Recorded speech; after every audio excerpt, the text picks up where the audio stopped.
on en a profité, je dirais, pour faire des munitions et accumuler de la trésorerie. On est monté jusqu'à près de 800 millions d'euros de trésorerie sur l'ensemble de nos fonds. Donc on avait des vraies munitions pour démarrer l'année 2024. On a étudié près de 1000 dossiers en 2024 et on n'en a acheté que 26. Donc c'est clairement un marché en ce moment qui est favorable aux acheteurs. Bonjour et bienvenue. Aujourd'hui, on parle investissement immobilier avec Sofidy. Nous sommes avec Jérôme Grumler. Bonjour. Bonjour Aude. Tu es directeur général délégué de Sofidy. Tu es au cœur de l'offre immobilière. Est-ce que tu peux nous rappeler en 2-3 mots les grandes lignes de la politique d'investissement chez Sofidy ? Oui, bien sûr. Alors, c'est assez simple. Chez Sofidy, on investit pour le compte d'épargnants, d'investisseurs privés principalement, mais également d'institutionnels, dans ce qu'on appelle de l'immobilier de rendement. Donc l'immobilier de rendement, c'est quoi ? C'est l'immobilier qui rapporte des flux de loyers les plus continus, on va dire, et les plus sécurisés possibles. Et donc, ce qu'on ne fait pas en revanche, c'est d'acheter de l'immobilier qu'on appelle très prime, qui rapporte peu. Et de l'autre côté du spectre, aller sur des opérations de développement, sur des opérations qu'on appelle parfois value add, qui peuvent être en blanc, qui n'ont pas forcément de locataires. Nous, on a besoin d'acheter de l'immobilier déjà loué. Et donc, on ne fait pas non plus ces opérations à l'autre bout du spectre qui sont plus de type value add. Donc voilà, ça c'est le principe, c'est l'immobilier de rendement. Et après, on investit un petit peu sur toute typologie. On a un ADN assez fort avec la classe d'actifs commerce, mais pas que. On investit dans du bureau, de l'hôtellerie, de la logistique, du résidentiel. Et on investit de manière, je dirais, pan-européenne, évidemment, beaucoup en France historiquement, mais aujourd'hui dans tous les pays européens voisins. On investit au Royaume-Uni, on investit en Allemagne, on investit au Benelux, on investit en Espagne. Donc voilà un petit peu les grandes lignes de la politique de la maison. On va parler des perspectives pour cette année, mais d'abord, on va peut-être faire un point sur comment on a traversé ces dernières années. 2024, ça s'est passé comment pour Sofidy ? Oui, alors peut-être avant 2024, un bref rappel sur 2023. 2023, c'était une année de retournement assez brutal des marchés immobiliers avec des corrections de valeur importantes. On s'est d'ailleurs posé des questions encore tout au long de l'année 2024. Mais donc, nous, en 2023, on a été extrêmement vigilants, prudents. On a très peu acheté. On a beaucoup regardé le marché, beaucoup analysé, mais on a très peu acheté. Et on en a profité, je dirais, pour faire des munitions et accumuler de la trésorerie. On est monté jusqu'à près de 800 millions d'euros de trésorerie sur l'ensemble de nos fonds. Donc, on avait des vraies munitions pour démarrer l'année 2024. Et en 2024, il y a eu une inflexion assez nette de notre stratégie. On avait davantage de conviction que les valorisations commençaient à être intéressantes, commençaient à avoir atterri. Et on s'est remis donc à acheter dans des proportions assez importantes, puisqu'on a acheté près de 600 millions d'euros d'immobilier tout au long de l'année 2024. En continuant à être très sélectif, je dirais, et très discipliné sur nos critères d'investissement. Justement, il doit y avoir beaucoup de dossiers qui venaient sur la table. Comment cette sélection a été faite ? C'était quoi les critères pour investir en 2024 ? C'est vrai qu'on est dans un marché différent, plein d'opportunités, mais fondamentalement, nos critères, ils changent pas tant que ça. Nos grands critères d'investissement, je les rappelle, je dirais que c'est d'abord la démographie. On est très attentif à tous les phénomènes démographiques et à être porté par une démographie favorable. On est très sensible à l'emplacement, à la qualité des emplacements qu'on achète. Évidemment, on regarde la qualité des locataires aussi. Et puis, et ça, c'est ceux qui nous connaissent bien et nous suivent savent que c'est une discipline depuis toujours, très attentif aux valeurs locatives. On fait attention à pas acheter des biens qui seraient loués au-delà de leur valeur locative de marché, comme on dit. Et dans le temps, c'est pour nous un critère très important parce que dans le temps, c'est quand même la meilleure protection de l'évolution de la valeur des actifs en question, de pas être surloué.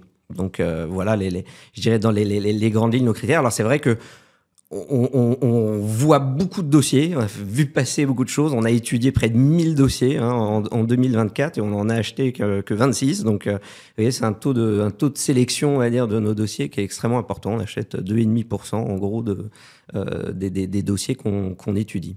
Et un rendement à l'acquisition de ce programme d'investissement en 2024, ça donne quoi ?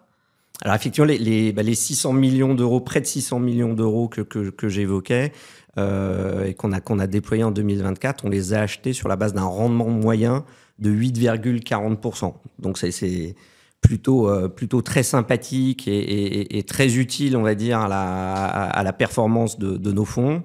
Et je pense que ça montre bien, ça illustre bien le fait qu'il y a des très belles opportunités dans le marché. C'est clairement un marché en ce moment qui est favorable aux acheteurs. Et donc, nous, on tâche de profiter de ce contexte et ce bon momentum. Bon, si on rentre dans le détail de ces investissements, qu'est-ce qui a été acheté en termes de zone géographique ? Alors, en termes de zone géographique, en 2024, on a acheté principalement en France, mais pas que. On a également fait des investissements pas mal aux Pays-Bas, en Espagne, sur du commerce en Espagne, également au Royaume-Uni. Donc voilà, on est allé sur ces différentes géographies.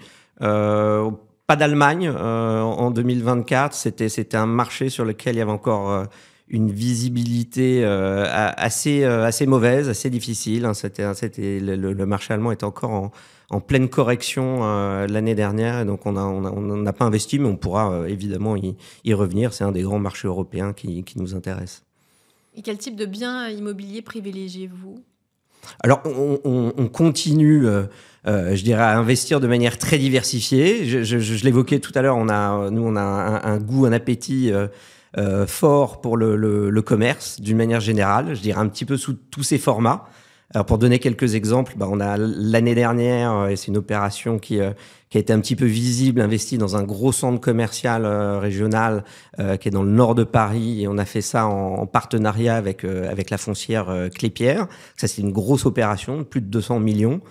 Très rentable, on était sur des rentabilités de au-delà de 10%, parce que c'était une situation, je dirais, un petit peu spéciale. Et pour donner d'autres exemples dans le commerce, on achète des formats, on est toujours assez fan du centre-ville, du high street, comme on dit. Donc, par exemple, on a acheté des surfaces sur la place du Capitole à Toulouse, des belles enseignes internationales en plein cœur de Toulouse. Donc voilà les exemples pour le commerce. Le bureau, de manière très prudente, honnêtement, hein, on a acheté un petit peu, mais en étant très très focus sur la centralité des quelques opérations de bureau qu'on a pu faire. Donc on en a fait une dans le cœur de Londres, on a fait une dans le cœur d'Amsterdam, par exemple, et puis à Marseille, on a fait une petite opération à Marseille, pour citer des exemples, mais vraiment au cœur de ville, et de manière, ça n'a pas représenté des volumes si importants que ça. On s'intéresse aussi en ce moment, par exemple, à des dossiers d'hôtellerie en Espagne, en Italie, à des dossiers de messagerie en France. Donc, vous voyez, le thème de la logistique, la petite logistique urbaine.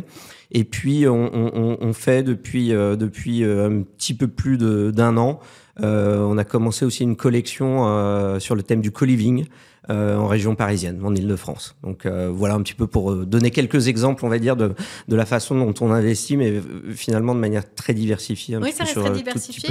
Cela dit, sur le commerce, si on doit revenir à ça, pourquoi rester aussi positif ? Il y en a qui le sont un peu moins, notamment à cause du développement du e-commerce, mais ça reste une thématique porteuse selon vous ?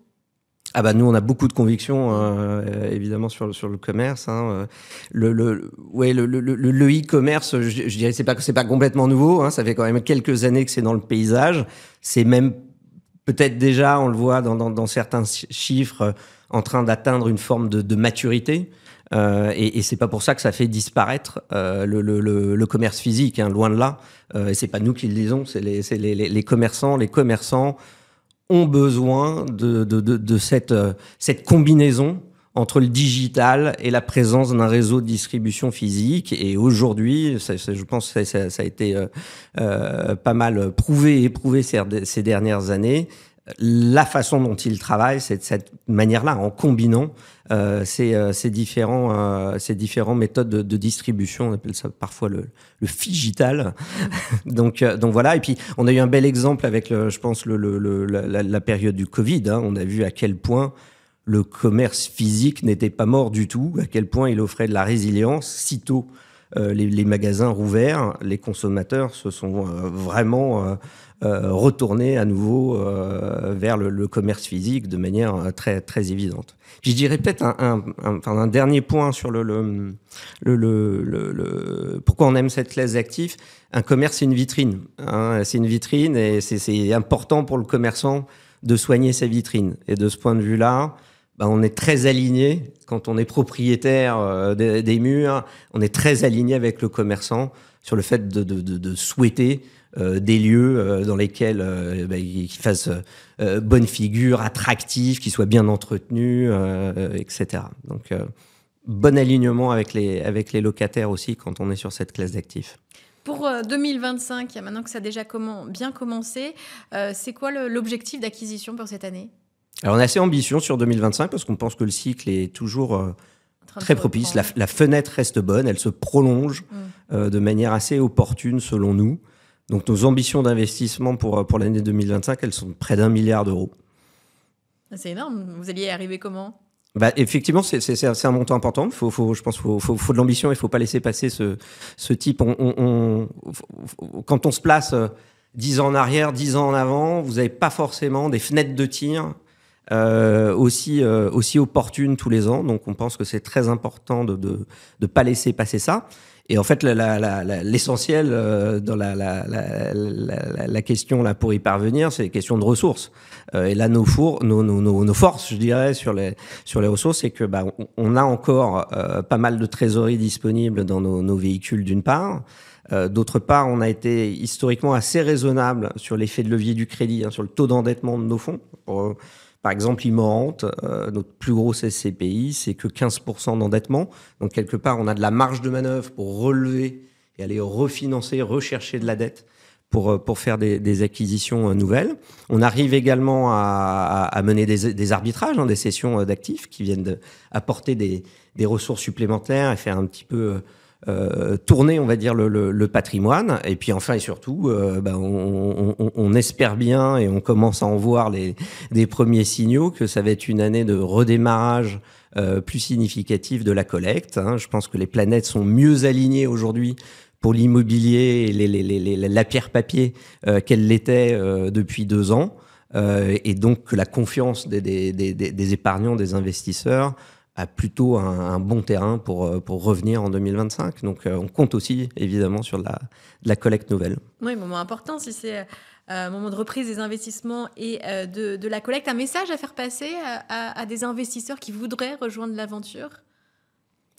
Oui, je dirais le premier message, c'est peut-être celui-là, c'est que c'est notre conviction que c'est un bon moment pour investir dans l'immobilier d'une manière générale et à travers les SCPI en particulier.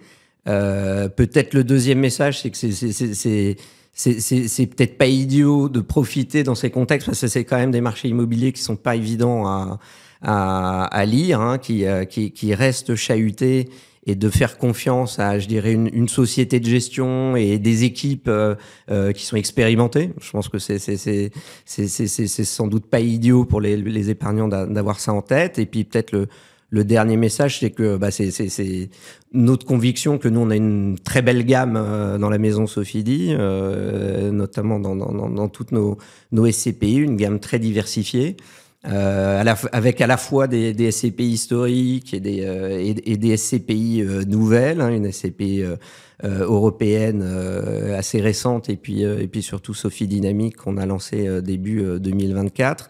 Donc il y a parfois un petit peu un match entre qui est fait et une opposition qui est faite entre ces SCPI. Moi, je pense surtout, et mon meilleur conseil et message, que les épargnants ont la chance de pouvoir commencer à investir à partir de quelques centaines d'euros dans une SCPI. Et donc, ce qui est très important, ce serait dommage de s'en priver, c'est d'allouer, c'est pas choisir. Enfin, je veux dire, quand sur une SCPI ancienne, ça a le grand mérite de pas être un chèque en blanc, de savoir ce que vous achetez. Vous voyez bien le patrimoine en place et vous avez toutes les cartes pour l'analyser, alors qu'il y a un peu plus un pari sur des jeunes SCPI nouvelles, même si c'est vrai qu'elles profitent d'un contexte très opportun. Mais voilà, à partir du moment où on peut faire son allocation, en prendre plusieurs.